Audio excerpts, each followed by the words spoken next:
बिस्मिल्लाहिर्रहमानिर्रहीम। अस्सलाम वालेकुम दोस्तों। जैसा कि हमने आप लोगों को पिछले वीडियो में बताया था कि इंशाल्लाह हम पूरा कोर्स शुरू करने वाले हैं। तो आज से हम पूरा कोर्स शुरू करेंगे। सबसे पहले हम ग्रामर सीखेंगे। ग्रामर में भी सबसे पहले हम जो सारे टेंसेस हैं वो सीखेंगे। तो टेंसेस तो तकरीबन 12 हैं। हम बारी बारी इंशाल्लाह एक एक टेंस पढ़ेंगे। तो आज जो सबसे पहला टेंस है वो है प्रेजेंट एंड डेफिनेट टेंस।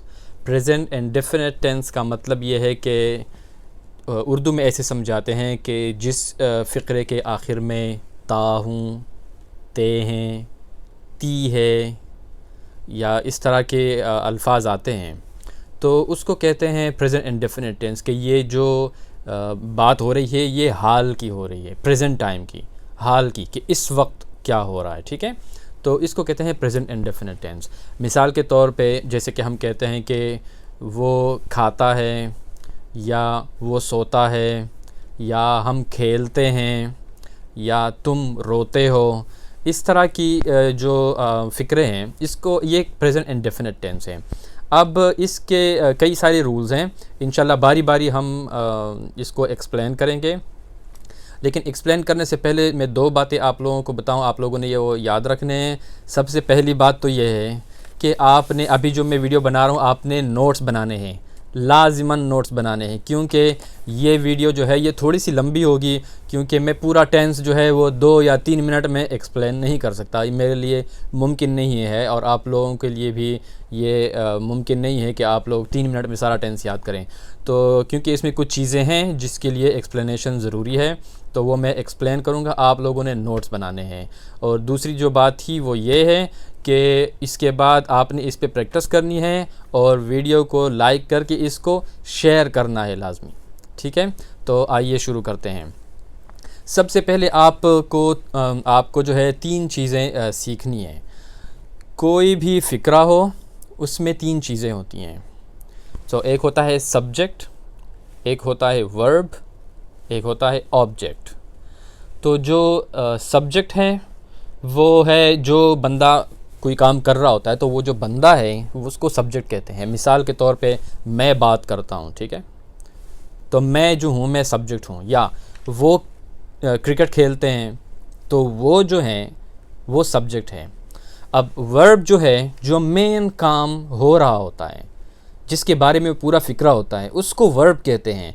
मिसाल के तौर पे मैं पढ़ता हूँ, ठीक है, पढ़ना जो है ये फिर वर्ब है। या वो खेलते हैं तो जो खेलना है उसको वर्ब कहते हैं। इस तरह आप बहुत सारे अल्फाज ले सकते हैं कि जो मेन काम हो रहा हो उसको वर्ब कहते हैं। और ऑब्जेक्ट उसको कहते हैं कि जिस चीज़ पे वो काम हो रहा हो। मिसाल के तौर पे वो क्रिकेट खेलते हैं तो वो खेलते तो हैं, तो ये एक सब्जेक्ट हो गया, एक वर्ब हो गया, लेकिन क्या चीज़ इस्तेमाल हो रहा है, ये जो खेल है इसके खेलने में क्या चीज़ इस्तेमाल हो रहा है, तो क्रिकेट इस्तेमाल हो रहा है। तो क्रिकेट जो फ़िक्र के आखिर में आता है वो जो है वो ऑब्जेक्ट है। मिसाल के तौर पे आई स्लीप ऑन द बेड, मैं बेड पे सोता हूँ। ठीक है, अब यहाँ पे देखिए आई जो है वो तो मैं हुआ सब्जेक्ट, स्लीप जो है सोना, मैं बेड में सोता हूँ, जो स्लीप है वो है वर्ब। लेकिन मेरे सोने में क्या चीज़ इस्तेमाल होता है, तो वो बेड है। बेड को इस्तेमाल करूँगा तो मैं सोऊंगा, तो वो जो बेड है जो फ़िक्रे के आखिर में आता है वो इसका ऑब्जेक्ट हुआ है। तो सब्जेक्ट, वर्ब एंड ऑब्जेक्ट। अब यहाँ पे आपने 2 चीज़ें और सीखनी है वर्ब के बारे में। आपको ये एक बार ही सीखना है, बाकी जितने भी हम टेंसेस करेंगे आपको समझ आ गई होगी कि अभी आप अगर सीखेंगे तो प्लीज़ इसको स्किप नहीं करना, इसको लाजमन समझ के जाना है। ठीक है, जो वर्ब होता है उसका एक होता है बेसिक फॉर्म। बेसिक फॉर्म इसको कहते हैं, जैसा कि हम उर्दू में कहते हैं लिखना, इंग्लिश में कह देंगे टू राइट, लिखना। या बातें करना, टू टॉक। या सोना, टू स्लीप। खाना, टू ईट। तो आप देखिए हर लफ्ज़ के साथ पहले टू आता है, TO, टू। लेकिन ये बेसिक फॉर्म है वर्ब का। लेकिन जब हम इसको फ़िक्रे में यूज़ करते हैं तो ये टू जो है ये नहीं आता फ़िक्रे में, ये गायब हो जाता है। ये सिर्फ बेसिक फॉर्म के लिए है, समझाने के लिए। लेकिन जब हम फ़िक्रे में यूज़ करते हैं तो ये टू जो है ये यूज़ नहीं होता। मिसाल के तौर पे टू स्लीप आता है सोना, लेकिन जब मैं इसको फ़िक्रे में इस्तेमाल करूँगा, so I sleep on the bed, तो मैं बेड में सोता हूँ, तो वो टू जो है ना, मैं ये नहीं कह सकता कि I to sleep on the bed, तो फिर वो गलत है। ठीक है, तो वो जो टू है वो सिर्फ और सिर्फ बेसिक फॉर्म के लिए है, और फ़िक्रों में बेसिक फॉर्म इस्तेमाल नहीं होता। जो प्रॉपर वर्ब का जो असल लफ्ज़ है सिर्फ वही इस्तेमाल होता है। अच्छा, अब प्रेजेंट इंडेफिनिट के कुछ और कायदे हैं, कुछ रूल्स हैं, वो अब हम सीखेंगे जो कि बहुत ज़रूरी है। इसी से आपको पता चलेगा कि ये प्रेजेंट टेंस है, या अगर आपने किसी से बात करनी हो प्रेजेंट हालात के बारे में तो फिर आप इस तरह इस्तेमाल करेंगे। पहले आप ये सीखें कि जो सब्जेक्ट्स होते हैं किसी भी फ़िक्रे में तो वो कौन कौन से होते हैं। तो एक है I, we, you, they, he, she, it, या कोई भी बंदा हो वो सिंगुलर हो, या कोई भी लोग हों वो प्लूरल हों। ये सारे इसको कहते हैं सब्जेक्ट्स, ये सारे सब्जेक्ट्स हैं। अब ये तकरीबन कोई ऐसे तो 7 बनते हैं, लेकिन ये सिंगुलर और प्लूरल मिला के तो 9 बन जाएंगे। अब प्रेजेंट इंडेफिनिट टेंस में आई, वी, यू, दे या प्लूरल से मुराद ये है बच्चे खेल रहे हैं तो ये प्लूरल है ना, कई सारे बच्चे हैं, या लोग सो रहे हैं तो ये भी कई सारे लोग हो गए। ठीक है, एक बंदे से ज़्यादा, इसको प्लूरल कहते हैं, तो ये प्लूरल आ गया। तो रूल ये है, अगर फ़िक्रे का जो सब्जेक्ट है वो है आई, वी, यू, दे और प्लूरल, तो इस हालत में फ़िक्रे में जो वर्ब यूज़ होता है वो असल वर्ब यूज़ होता है, उसमें कोई चेंजिंग नहीं होती, उसमें कोई तब्दीली नहीं आती। मिसाल के तौर पे वी प्ले क्रिकेट, हम क्रिकेट खेलते हैं, सो वी प्ले। आप देखें वर्ब जो है ना वो तो है बेसिक फॉर्म जो है वो है टू प्ले, लेकिन जब फ़िक्रे में यूज़ करते हैं तो वो टू तो यूज़ नहीं होगा।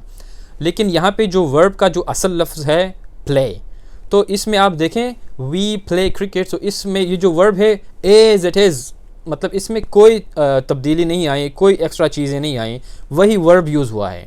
ठीक है, इसी तरह आप देखें they sleep on the bed, वो बेड पे सोते हैं। ठीक है, तो उसमें भी देखें स्लीप, वो स्लीप पूरा का पूरा आ गया, इसमें कोई तब्दीली नहीं आई।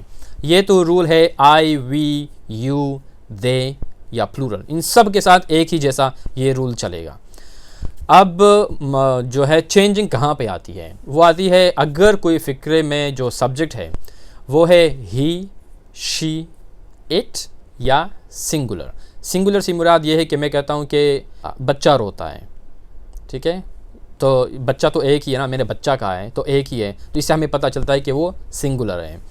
तो इस हालत में जब हम ही, शी, इट या सिंगुलर यूज़ करते हैं तो जो वर्ब होता है उसके साथ एस या ई एस का इजाफ़ा होता है प्रेजेंट इंडेफिनिट टेंस में। मिसाल के तौर पे वो पढ़ता है, सो ही रीड्स। अब आप देखें जो असल वर्ब है वो तो रीड है ना, टू रीड है, लेकिन जब हम उसके साथ ही लगाते हैं एज अ सब्जेक्ट तो ही रीड्स आता है, तो आप देखें इसके साथ एस का इजाफ़ा हुआ। या अभी मैं आपको दूसरा मिसाल देता हूँ, शी कुक्स, तो वो पकाती है। ठीक है, तो शी कुक्स, तो यहाँ पे भी देखिए आप जो वर्ब है कुक उसके साथ एस का इजाफ़ा हुआ। अब यहाँ पे हमें रूल समझना चाहिए कि हमें कैसे पता चलेगा कि कौन से वर्ब के साथ एस का इजाफ़ा होगा और कौन से वर्ब के साथ ई एस का इजाफ़ा होगा। तो बिल्कुल सिंपल सा है, लेकिन आपको अगर एक बार ये याद रहा तो आप ज़िंदगी में कभी भी इस बारे में आप कंफ्यूज नहीं होंगे, आपको कोई मसला नहीं होगा। अच्छा, रूल ये है, अगर किसी वर्ब के आखिर में, यानी वर्ब की जो स्पेलिंग है उसके आखिर में एस एच, सी एच, ओ, डबल एस, एक्स या जेड आता हो, तो ऐसे जो जितनी भी वर्ब्स हैं जब हम उसको ही, शी, इट या सिंगुलर के साथ यूज़ करेंगे तो उन सब के साथ ES का इजाफ़ा होगा। ठीक है। इसके अलावा जो भी लेटर हो किसी भी वर्ब के आखिर में, उसके साथ ही, शी, इट और सिंगुलर के लिए सिर्फ S का इजाफ़ा होगा। ये जो 6 किस्म के लेटर्स हैं, अगर वर्ब के आखिर में उसकी जो स्पेलिंग है उसके आखिर में ये अल्फाज आते हों, ये लेटर्स आते हों, तो उसके साथ ES का इजाफ़ा होगा। मैं आपको मिसाल देता हूँ। मैं कहता हूँ कि I go to bed, I go to bed, तो मैं तो आई हुआ। ठीक है। तो आई के साथ वी, यू, दे के साथ तो कोई इजाफा नहीं होगा, तो गो जो है वो बिल्कुल गो ही आएगा, GO। I go to bed, मैं बेड की तरफ जा रहा हूँ या बेड में जा रहा हूँ। अब अगर यही गो जो है वो हम ही, शी, इट या सिंगुलर के साथ यूज़ करेंगे तो इसके साथ ES का इजाफा होगा, like he goes to bed. GOES, आप GOS नहीं लिख सकते, वो भी गलत है। ठीक है। ES इस्तेमाल होगा। या दूसरा एग्जांपल ले लें, शी वॉचेज़ TV, वो टीवी देखती है। अब यहाँ पे देखिए वॉच की स्पेलिंग है WATCH, तो आखिर में देखिए CH आया हुआ है जो कि इस फार्मूले में है। ठीक है, जो हमने अभी दिया था। तो CH आया है तो इसके साथ भी ES का इजाफा होगा, तो शी वॉचेज़ TV, इस तरह हम कहेंगे। अब ये तो रूल हुआ। अब सिंगुलर के मैं एक मिसाल देता हूँ। जैसे कि हम कहते हैं कि Aslam reads a book. Aslam जो है वो किताब पढ़ता है। तो असलम जो है ना, एक ही है ना, एक ही बंदा है, तो इस हालत में भी S या ES का इजाफा होगा, लेकिन वो डिपेंड करेगा उस वर्ब पे। अब देखिए रीड जो है READ, इसके एंड में आप देखें तो D आया है, जो कि जो अभी लेटर्स बताए थे इनमें से कोई भी नहीं है, तो इस हालत में उसके साथ सिर्फ S का इजाफा होगा। ही असलम रीड्स अ बुक, तो उसके साथ सिर्फ S होगा। तो उम्मीद है आप लोगों को समझ आ गई होगी। अब यहाँ पे एक और रूल है प्रेजेंट एंड डेफिनेट टेंस के लिए, वो बहुत ज़रूरी है उसका समझना। वो है अगर किसी वर्ब के आखिर में Y आया हो तो वो कैसे चेंज होगा। ठीक है, मैं अभी आपको समझाता हूँ, ये थोड़ा सा आपको ध्यान से समझना चाहिए। ठीक है। मिसाल के तौर पे मैं कहता हूँ कि I say, मैं कहता हूँ I say। जब हम कहते हैं कि he says तो SAYS आता है, says आता है।